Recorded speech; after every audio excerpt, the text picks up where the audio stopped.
5 राज्यों के विधानसभा चुनाव के नतीजे 11 मार्च को आएंगे। आज 9 मार्च है, 2 दिन बचे हैं। लेकिन यूपी चुनाव सबसे अहम है, क्योंकि यूपी से जो रास्ता निकलता है उसी से दिल्ली की सत्ता तक पहुंचता है। यूपी में कौन जीतेगा, किसकी सरकार बनेगी, किसको कितनी सीटें आएंगी, इसको लेकर पूरे देश की नज़र टेलीविज़न चैनलों पर, अखबारों पर है, पैनल लिस्ट पर है। एग्जिट पोल का लोग इंतज़ार कर रहे हैं, ओपिनियन पोल लोग देख चुके हैं। पूरी दुनिया की नज़र है कि इस बार यूपी में मोदी को मायावती हरा देंगी या अखिलेश राहुल की जोड़ी, दोनों पर भारी पड़ेंगे। नेशनल दस्तक की एक बड़ी टीम थी जो लगातार ग्राउंड रिपोर्ट कर रही थी और आप देख भी रहे थे। नेशनल दस्तक के साथ युवा पत्रकार थे, लेकिन उनकी सबसे जो खास बात थी कि वो सिर्फ शहरों में नहीं जा रहे थे, वो बड़े शहरों में नहीं जा रहे थे, वो किसी एक मतदाता के पास नहीं जा रहे थे, वो गाँव में जा रहे थे, वो ऐसी गलियों में जा रहे थे जहाँ इससे पहले कभी टीवी नहीं पहुँचता था, पत्रकार नहीं पहुँचते थे, अखबार वाले नहीं पहुँचते थे। नेशनल दस्तक का जोर था कि उन इलाकों में जाएं, उन लोगों से बात करें जो जिनकी बात कम से कम मीडिया में नहीं पहुंचती है। तो इस लिहाज से बहुत अहम हो जाता है कि उन पत्रकारों से हम आपको उनका ओपिनियन आपको बताएं जिन्होंने ग्राउंड रिपोर्टिंग किया और जिन्होंने लगभग 75 जिलों की खाक छानी है। मैं खुद उसमें शामिल था, मैंने भी पश्चिमी यूपी और पूर्वांचल का दौरा किया है। तो बहुत अहम हो जाता है कि आप टीवी चैनल में जो आप डिबेट देखते हैं वो भी ज़रूरी है, लेकिन आप उन रिपोर्टरों का क्या अंदाज़ा है, वो क्या सोच रहे हैं, उनकी क्या राय है, वो जानें, ताकि आपको पता चल सके कि ग्राउंड पर क्या हुआ है। और तब आप एक मुकम्मल तस्वीर बना पाएंगे, एक खाका खींच पाएंगे कि 11 मार्च को जो नतीजे आएंगे वो नतीजे किस तरह के होंगे। सबसे पहले लव कुमार है, जिन्होंने पश्चिमी उत्तर प्रदेश का दौरा किया है, मिडिल में इलाहाबाद गए हैं, आगरा गए हैं, लगातार इन्होंने चुनावी कवरेज किया है। लव, आप लगातार पश्चिमी उत्तर प्रदेश में गए, बीएसपी की रैली भी की, ग्राउंड रिपोर्ट भी की। क्या लग रहा है 11 तारीख को किस तरह के नतीजे आएंगे, कौन सी पार्टी लीड करती दिख रही है? देखिए, नतीजे तो सीधी तरह से साफ हैं कि जो जिस तरह की वोटिंग हुई है उससे बीएसपी की जो दावेदारी है वो ज़्यादा मजबूत है। कैसे, तर्क क्या है, क्या लॉजिक है? बीजेपी कहाँ पीछे पड़ रही है? समाजवादी पार्टी को आप कैसे कम आंक रहे हैं? इसके पीछे आपका क्या लॉजिक है? मेरा लॉजिक है कि जो जनाधार है वही वोटिंग तय करता है, और जो जिस तरीके से मायावती की जितनी भी रैलियां हुई हैं उन सब में जो भीड़ उमड़ के आई है, अगर वो पूरी भीड़ एक निष्पक्षता के साथ मायावती को वोट करती है तो जाहिर है कि जो बीएसपी है उसका जनाधार बहुत। तो भीड़ तो अखिलेश की रैली में भी होती थी, भीड़ तो पीएम की रैली में भी होती थी, तो क्या भीड़ को अंतिम पैमाना माने?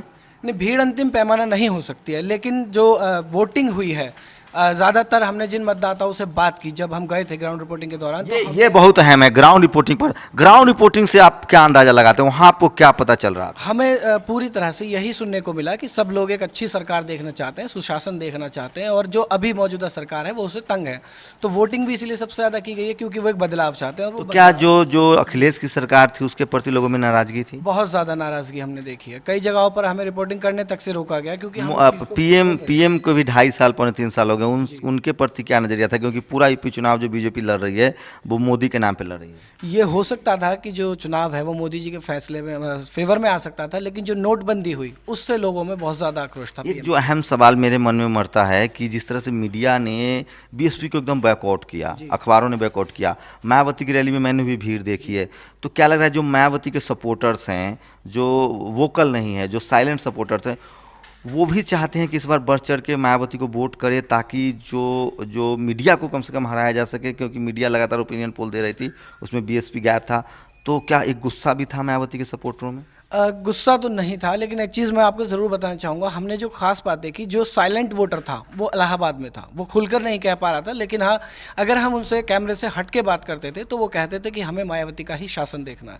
तो देखिए, जो लव कुमार हैं, मैंने खुद मेरठ की रैली हो, आगरा की रैली हो, इन्होंने इलाहाबाद से रिपोर्टिंग की है, बुलंदशहर से रिपोर्टिंग की है, इन तमाम जगहों पे गए हैं। तो बहुत अहम हो जाता है इन लोग की राय कि 11 तारीख को जो नतीजे आएंगे वो किस रंग में रंगा होगा, किसकी सरकार बनेगी। मेरे साथ नेशनल दस्तक वेब पोर्टल के एडिटर हैं भवेंद्र, आप लगातार पूरे देश से आपके पास रिपोर्ट आ रही है, आपके रिपोर्टर्स जा रहे थे, वो आपको रिपोर्ट दे रहे थे, तो आपने उन रिपोर्टों के दौरान जो आपने तब्दीली की होगी, मेरी भी खबरों में आपने काट छांट की होगी, तो क्या लग रहा है कि काट छांट के बाद कौन सी तस्वीर बना पाए हैं आप? देखिए, इस बार कुछ अभी से अगर कहना बड़ा थोड़ा मुश्किल लग रहा है। अब तो साहब चुनाव खत्म हो गया, आप लोग पत्रकार हैं, अब नहीं बोलेंगे तो कब बोलेंगे? अब तो कोई प्रभाव भी नहीं पड़ रहा, अब तो चुनाव खत्म हो चुका है, अब तो नतीजे की बारी है। क्या लग रहा है, आप लोग का क्या आकलन है? नतीजे की अगर बात की जाए, नतीजा जैसे 2 दिन बाद आ ही जाएगा, और नतीजे में जो रिपोर्ट आ रही थी, आप लोग जो रिपोर्ट लेके आ रहे थे, उसमें कहीं भी ये नहीं दिखा कि सपा का आखिर वोटर कहाँ है। सपा के वोटर की किसी ने बात नहीं की कि सपा का वोटर यहाँ है, पश्चिमी में है या मिडिल यूपी में है, ईस्ट में है, वेस्ट में, कहीं नज़र ही नहीं आया। तो इस बार, और जिस तरह से खबरें बाकी और जो खबरें आ रही थी उसमें बढ़ चढ़ के, जैसे मीडिया में तो बहुत सारी खबरें आती रहती हैं, तो बड़े पत्रकार हैं राजदीप, प्रणव, उन लोगों ने बीजेपी को जिताया, तो इसके पीछे आपको क्या लॉजिक दिखता है? देखिए, बीजेपी को जिताना, ये तो सभी को पता है कि बीजेपी को क्यों जिताया जाता है, कौन, क्या उसमें दम नहीं? अगर नतीजे 11 तारीख को इस तरह के आ गए तो? नहीं, मुझे नहीं लगता कि उनमें दम है, क्योंकि और ऐसा लगता है कि उसमें सारे नतीजे बिल्कुल सिरे से उनकी बात खारिज होने जा रही है। किसकी सरकार बन रही है?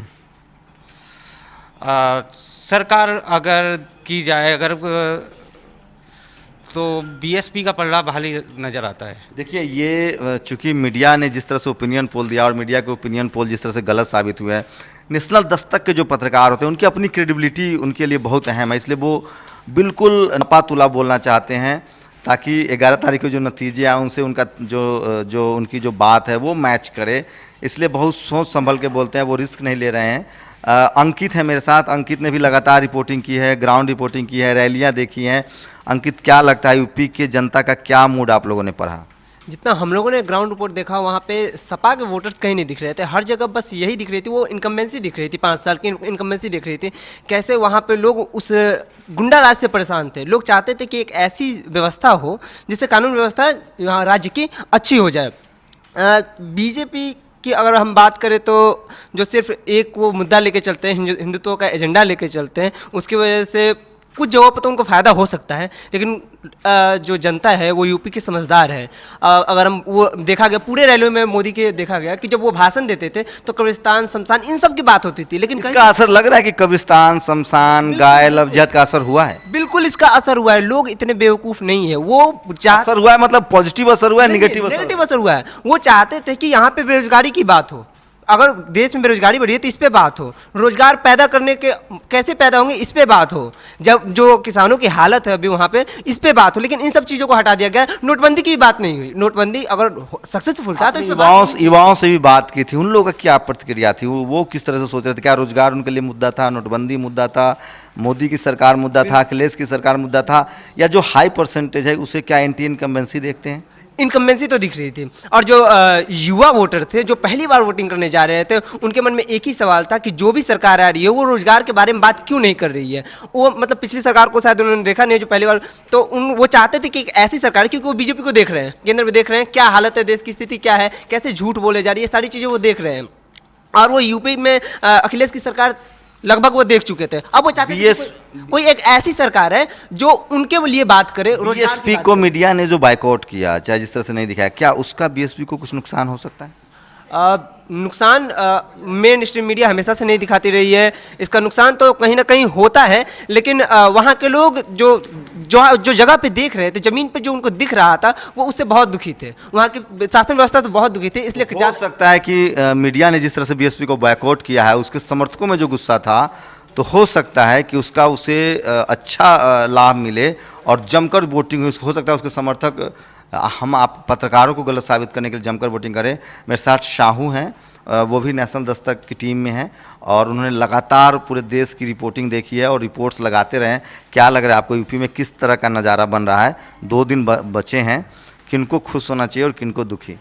सर, मैंने रिपोर्टिंग तो नहीं करी है ग्राउंड पे, लेकिन जहाँ तक मुझे लगता है आपने खबरें लगाई हैं और हाँ उसी के निष्कर्ष पे एक रिपोर्ट मैंने आपकी देखी है, आपने रिपोर्ट वेबसाइट पे आपकी तस्वीर वीडियो लगी है। तो मैं ये कह रहा हूँ कि जहाँ 2007 और 12 की बात करें तो जिस पार्टी ने 28% वोट पाया है उसकी सरकार बनी, यानी अगर हम 2007 की बात करें तो बीएसपी ने लगभग 30% वोट पाया और वो पूर्ण बहुमत में आई। उसके बाद 2012 की बात करें तो सपा ने लगभग 29% वोट पाया और वो पूर्ण बहुमत में आई। अब अगर हम लोकसभा चुनाव की बात करें 2014 की, तो बीएसपी ने 19% वोट पाया, उसके बावजूद उसे एक भी सीट नहीं मिली। लेकिन अगर दलित वोटरों की बात करें तो यूपी में 21% वोटर है, यानी कि जो बीएसपी का कोर वोटर है वो मोदी के। ये डाटा आप कैसे दे रहे हैं? अभी तो जो जातीय जनगणना है उसका रिजल्ट आया नहीं, चलो प्रीवियस डेटा ये है। मैं प्रीवियस बता रहा हूँ। तो जो मोदी के इतनी बड़ी लहर के बाद भी जो बीएसपी का कोर वोटर है वो उसमें बरकरार था। इसका मतलब ये है कि 21% दलित वोटर, और जिस तरह से इस बार की मायावती की रैलियों में मुसलमानों ने बढ़ चढ़ के हिस्सा लिया, तो इससे देखकर लगता है कि बहन जी की सरकार बन जाएगी। मतलब आप एक पार्टी को बहुमत दे रहे हैं जबकि ट्रायंगुलर की बात हो रही है। मुझे लगता है कि बन जाएगी। आप ही पत्रकार बिरादरी के बड़े पत्रकारों ने बीएसपी के लिए अच्छी भविष्यवाणी की है। हाँ, मुझे लगता है कि बन जाएगी बीएसपी। किसकी बन जाएगी? बीएसपी की सरकार। लेकिन सारे बड़े पत्रकार तो बीजेपी की भविष्यवाणी कर रहे हैं। क्योंकि अब पत्रकारों की मैं अपनी राय बता रहा हूँ, मैंने रिपोर्टिंग तो करी नहीं, तो मैं और लोगों की क्या बात करूँ। तो देखिए, ये बहुत अहम है कि जो नेशनल दस्तक के रिपोर्टर हैं, पत्रकार हैं, जो डेस्क पे लगातार रिपोर्ट लिखते रहे हैं, उनकी कोशिश है कि न्यूट्रल रहा जाए, सोच संभल के बात की जाए, क्योंकि 11 तारीख के एग्जिट पोल, ओपिनियन पोल के साथ साथ पत्रकारों की भी पोल खुलने वाली है। तो ये बहुत लाजमी है। मेरे साथ रितु हैं, रितु ने भी लगातार रिपोर्टिंग की है और वो लगातार जो है ग्राउंड पे गई है और महिलाओं से, उन्होंने कई सारी महिलाओं से रिपोर्ट्स तैयार की है, बात की है। रितु, क्या लग रहा है यूपी चुनाव में क्या होने वाला है? देखिए, बार बार बात की जाती है कि ट्रायंगुलर है, लेकिन मुझे नहीं लगता कहीं से भी ये जो है ट्रायंगुलर है, क्योंकि लगातार हम ग्राउंड पे गए हैं तो समाजवादी पार्टी को बहुत ज़्यादा लोग फेवर में नहीं आते हैं, बोलते नहीं हैं। और एक जो खास बात हमने देखी है कि जब कैमरा ऑन कैमरा लोग समाजवादी पार्टी के फेवर में बोलते हैं, लेकिन ऑफ कैमरा वो लोग नहीं बोलते हैं।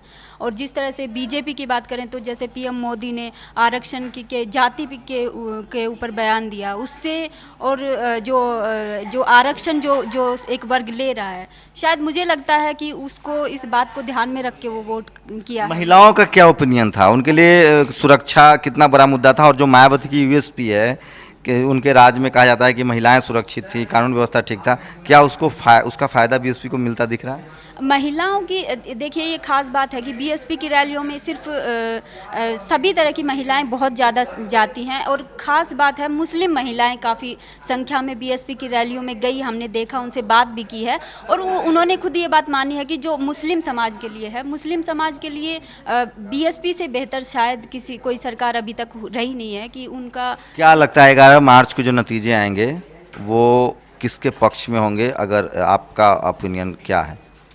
ऐसे कहना तो अगर ये बात की जाए कि कौन सी सरकार बनेगी, तो अगर वोटर्स की बात, जिस तरह से वोटिंग हो रही है कि बहुत 60% से ऊपर वोटिंग हो रही है और आसपास हो रही है, कई चरणों में है 60% के आसपास वोटिंग हुई है, तो उससे जाहिर तौर पे यही लग रहा है कि जो बीएसपी, जो समाजवादी पार्टी से काफ़ी लोग हमें ग्राउंड पे गए हैं तो नाराज़ दिखे हैं, महिलाएं खासकर नाराज़ दिखी हैं कि लड़कियां जो है बाहर निकलने में उनको डर लगता है। तो शायद अभी जो नए युवा हैं, बीजेपी जो रोमियो स्क्वाड बनाने वाले, क्या लड़कियां उनसे इत्तेफाक रखती हैं? वहाँ की जो महिलाएं हैं, बीजेपी को इसका फ़ायदा मिल सकता है? उसके बारे में देखिए, जिन हम गांव में ज़्यादा गए हैं, गांव की महिलाओं को इन सब की नॉलेज में वो ये बात नहीं है, तो हो सकता है कुछ % उनका इफ़ेक्ट हो, लेकिन गांव की महिलाओं की अगर बात करें तो उनको मायावती से बेहतर अभी तक जहां हमने बात की है, तो उनके शासन से सभी लोग ये बात, चाहे जो वोटर नहीं भी है, जो मायावती को वोट नहीं करते हैं, वो लोग भी इस बात को एक्सेप्ट करते हैं कि उनका जो प्रशासन है वो बेहद। तो आप डिप्लोमेटिक जवाब दे रही हैं, आप मतलब क्या 11 मार्च के नतीजे किसके पक्ष में होंगे? मैं तो ये कह ही रही हूँ कि त्रिकोणीय तो है नहीं, ये मुकाबला किसके पक्ष ये बीजेपी और बीएसपी के बीच ही मुकाबला है। और मुझे लगता है कि जहाँ तक मैंने ग्राउंड रिपोर्ट की है तो लोगों से बात की है तो वो बीएसपी के फेवर में ही ज़्यादा दिखते हैं। मुस्लिम वोटों को लेकर लगातार बात हो रही है। मेरे साथ शाद हैं जो लगातार, इन्होंने हर दौर में परसेंटेज पर ध्यान रखा है, कहाँ वोटिंग हो रही है, कितनी वोटिंग हो रही है। शाद, मुस्लिम वोटों की बात करें तो किस तरफ ज़्यादा जाता दिख रहा है? मैं पिछले 1.5 महीने से यूपी चुनाव पर डेस्क पे बैठ करके बना रहा हूँ, और हमारे नेशनल दस्तक के जितने भी रिपोर्टर्स हैं, खुद सर भी हैं, जितने भी इनपुट्स हमारे पास आते रहे हैं, और जितना भी खासतौर पर पश्चिमी यूपी में जो पहले 2 चरणों में मतदान हुआ है वहाँ पे जो मुस्लिम वोटर्स का जो रुझान, चाहे नेशनल दस्तक पे देख के आप लोगों की रिपोर्टिंग से पता चला हो या दूसरे टीवी चैनलों पे पता चला हो, अखबारों से पता चला हो, तो कहीं ना कहीं मुस्लिम वोटर्स के लेकर के जो एक तरह से वो हवा बनाया गया कि मायावती जीत के बाद बीजेपी के साथ चली जाएंगी या फिर इस तरह का जो भी किया गया, तो उससे मुसलमानों को ये लगा कि ऐसा कुछ भी जो इस तरह की बातें खड़ी की जा रही हैं, ऐसा इसका ज़मीनी हकीकत कुछ है नहीं। तो मुसलमानों ने फिर से 2007 में जिस तरह से मायावती को एक सत्ता तक पहुंचाया था, एक तरफा वोट करा था, तो उसी तरह से मुसलमानों ने दिमाग अपना वैसा सेट करके मायावती को के लिए बीएसपी के लिए जो है वोट करा है। जहाँ तक देखिए नतीजे तो 11 मार्च को आ ही जाएंगे, लेकिन ये वो पत्रकार हैं जो लगातार यूपी चुनाव पर नज़र रखे हुए हैं और ग्राउंड रिपोर्ट इन्होंने देखी है। मैं खुद मैंने करीब 25 से 30 ज़िले की खाक छानी है, गांव में गया हूँ, रिपोर्टिंग की है। मुझे ऐसा लग रहा है कि कांटे का मुकाबला है, लेकिन ट्रायंगुलर मुझे भी नहीं लग रहा है। मुझे लग रहा है कि जनता बहुत समझदार है, वो ट्रायंगुलर में भरोसा नहीं करती। उसे लगता है कि ट्रायंगुलर जब भी नतीजे आते हैं तो बहुत ज़्यादा जो हॉर्स ट्रेडिंग का मामला सामने आता है, खरीद फरोख्त होता है। अंकित नागर हैं, अंकित ने भी इलाहाबाद हो या बलिया हो, देवरिया हो, गोरखपुर हो, इन्होंने चंदौली हो, मतलब मैं आपको 15 ज़िले बता सकता हूं जहां ये खुद गए हैं, इन्होंने लोगों से बात की है। क्या लग रहा है आपको 11 तारीख के जो नतीजे आएंगे वो किस तरह के नतीजे होंगे? सर मुझे जो हमने जगह जगह जाकर के लोगों से जानने की कोशिश की, लोग पहले तो साफ तौर पे अपने जो ओपिनियन होता है उसे देते नहीं हैं, लेकिन जब आप उनसे एक उनके दोस्त की तरह बात करेंगे तो तब वो अपना रुझान बताएंगे। और जब इसी तरह से मैंने लोगों से जानना चाहा एक दोस्त की तरह, तो मैंने देखा कि लोग कहीं ना कहीं जो मौजूदा सरकार है उसके कार्यकाल से संतुष्ट नहीं नज़र आए। चाहे उसके पीछे कई मुद्दे थे कि जो उत्तर प्रदेश में छोड़िए, अब वो मुद्दा तो अब अगले चुनाव होगा। मोदी जी का कितना लहर है? मोदी जी का 2014 वाला क्रेज़ बिल्कुल भी हमें देखने को नहीं मिला। लोग जिस तरह से 2.5 साल में मोदी जी कुछ अपने वादों को पूरा नहीं कर पाए, उससे लोग काफ़ी ज़्यादा निराश है। और तो क्या है 11 तारीख के जो नतीजे आएंगे उसमें आपने चूंकि 25 जिला देखा है, आपकी क्या राय? मेरे हिसाब से इस बार मायावती जी की सरकार आने की पूरी उम्मीद है, क्योंकि लोग चाहते भी हैं कि मायावती का उन्होंने शासनकाल देखा, कानून व्यवस्था की बात की जाए या फिर एक आरक्षण बहुत बड़ा मुद्दा है। उन्हें कहीं ना कहीं ये लग रहा है कि अगर मायावती की सरकार रहेगी तो उनका एक जो आरक्षण का मुद्दा है कहीं ना कहीं उसमें मजबूती आएगी। ये आरक्षण बड़ा मुद्दा है। और सुनिए, जिन रिपोर्टों की आप राय सुन रहे हैं, इन्होंने 75 जिले की खाक छानी है, गाँव तक गए हैं, लोगों से बात की है, ऐसे ऐसे जगहों पर गए हैं जहां मीडिया नहीं जाता। नेशनल दस्तक की कोशिश थी, नेशनल दस्तक के जो मैनेजिंग एडिटर हैं, जो नेशनल दस्तक को देखती हैं, उन्होंने साफ साफ कहा था, मेरी अपनी कोशिश थी, भवेंद्र की कोशिश थी कि जो हमारे रिपोर्टर हैं वो वहाँ जाए जहाँ बाकी मीडिया नहीं पहुँच नहीं है, जहाँ बाकी मीडिया नहीं जाना चाहता, जिनसे बाकी मीडिया बात नहीं करता है। वो तब लोग थे जो शोषित रहे हैं, वंचित रहे हैं, जिनकी मीडिया तक पहुँच नहीं है, जो बहुत वोकल नहीं है। और इसलिए जिन रिपोर्टों की आप राय जान रहे हैं वो बहुत ही अहम है, और हो सकता है कि जो ये राय दे रहे हैं उसी तरह के नतीजे आपको देखने को मिले। कैमरामैन गौतम के साथ शंभू कुमार सिंह, नेशनल दस्तक।